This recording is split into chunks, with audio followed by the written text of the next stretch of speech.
Hi everyone, I'm Dr. Z. I'm a clinical psychologist specializing in transgender care. Welcome to my channel. Let's talk today just how common is it to have social anxiety alongside with gender dysphoria. In fact, it is so common that I call them a married couple when it comes to this type of relationship. A lot of times, people actually inaccurately assume that they are struggling with social anxiety or actually develop social anxiety disorder, but in reality, it's just what it feels or seems like on the surface, but not actually an exact full-blown diagnosis. So let me explain and elaborate. As a lot of you know and very familiar to I'm preaching to choir, your dysphoria affects multifacets of your life.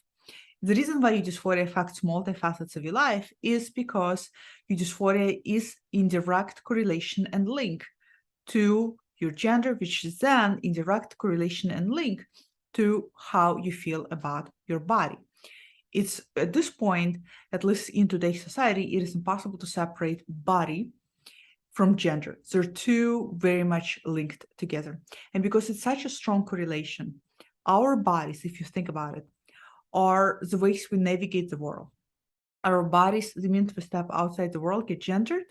The way we get perceived is also based on our bodies or the gender perception our bodies give off, the way people interact with us, and so on and so forth. A lot of social things are tied and based and cued into gender perceptions. So as you can see, because dysphoria affects this element of who you are, once you do have dysphoria, and a lot of you sadly do, then inevitably your interactions with the rest of the world are going to be affected drastically. And this is why a lot of people experience dysphoria, and dysphoria tends to go up. It is incredibly common because you're having dysphoria and because it's affecting your body, for you to seek isolation, especially in the beginning of gender exploration or gender transition. Why? Because naturally, a lot of you, because you feel uncomfortable in your bodies, will not want to go out there and socialize. You will not want to go out there and being inaccurately gendered, whether people know you're trans or not, or whether people know that you are transitioning or not, doesn't matter.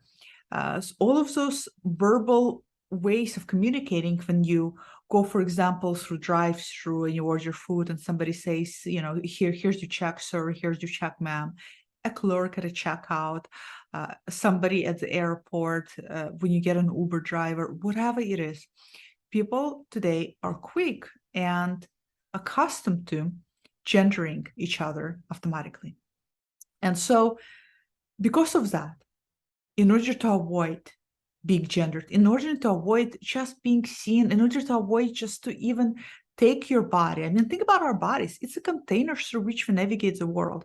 So in order to even prevent yourself from being out there while you feel such a discomfort with this container, if you will seek isolation. A lot of you do. And a lot of you will start also minimizing your social interactions. You're going to go out less. You're going to hang out with your friends less. You're going to go to parties less. You're going to go to movies less. Whatever you did, you're going to decrease it, again, because you feel such severe discomfort or some element of discomfort that doesn't always have to be severe. So inevitably, what you develop on the surface is going to look like social anxiety. Meaning you're going to develop an anxiety, which is fear. Substitute anxiety for the word fear, which anxiety, all it is fear. You're going to have a fear of being socially out there in the world. Makes complete sense. Some of you already do struggle with actual social anxiety disorder. A lot of you are not struggling with social anxiety disorder, but you're going to develop certain aspects, attributes, symptomatic clusters, which will on the surface look like you have developed this disorder, but I wouldn't go as far as to say you have developed this disorder because it's so tied to your current circumstances of struggling with gender dysphoria. This is why a lot of you, by the way, assume incorrectly that you are introverts. When you're actually not introverts, you actually probably quite extroverted individuals, because you're finding yourself spending more and more time alone, isolating yourself more.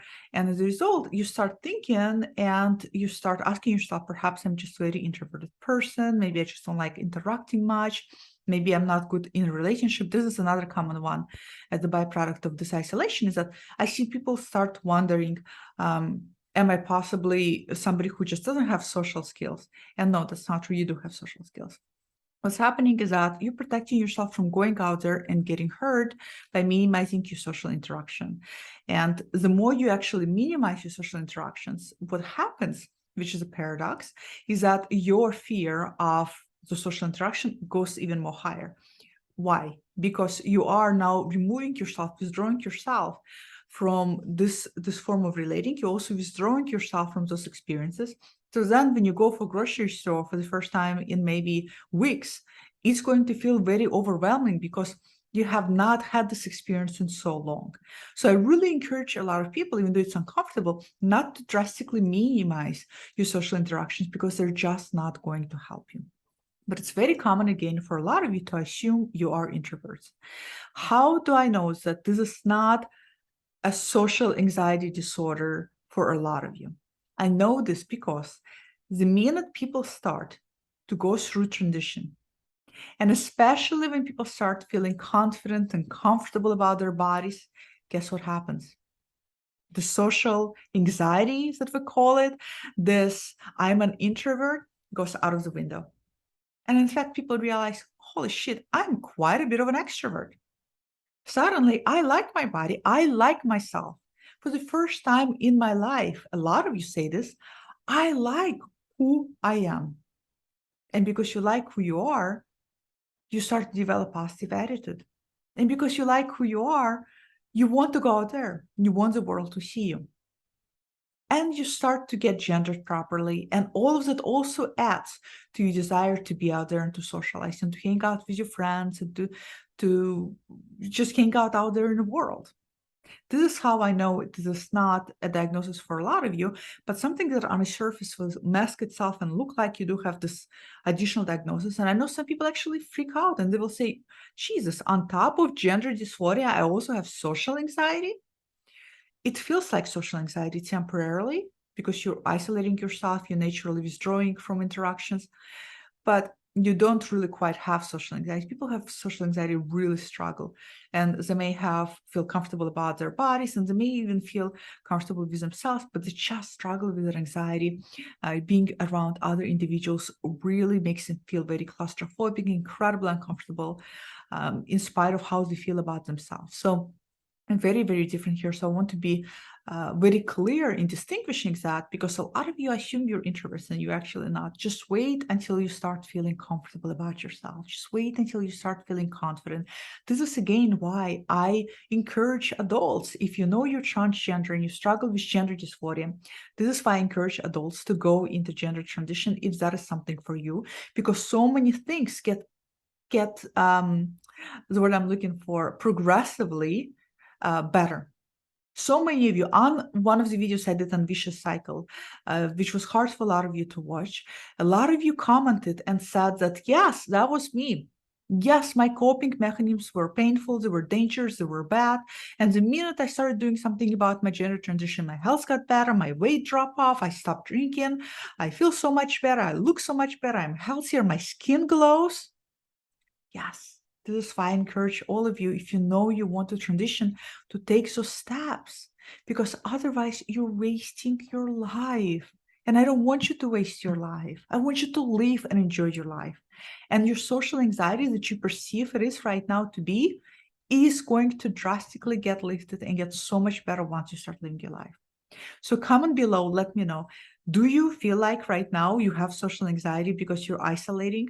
And if you're isolating, to what extent are you isolating? Again, keep in mind, I really encourage a lot of you to, while I understand why you will withdraw yourself from the world, don't withdraw yourself drastically, because you're just making it that much more difficult for you to interact with others. And because your fears start growing in proportion to your isolation, it makes it everything that much more difficult. And I just don't want you to go through that. So comment below, let me know, especially if once you did start to transition, did your so-called social anxiety went well away?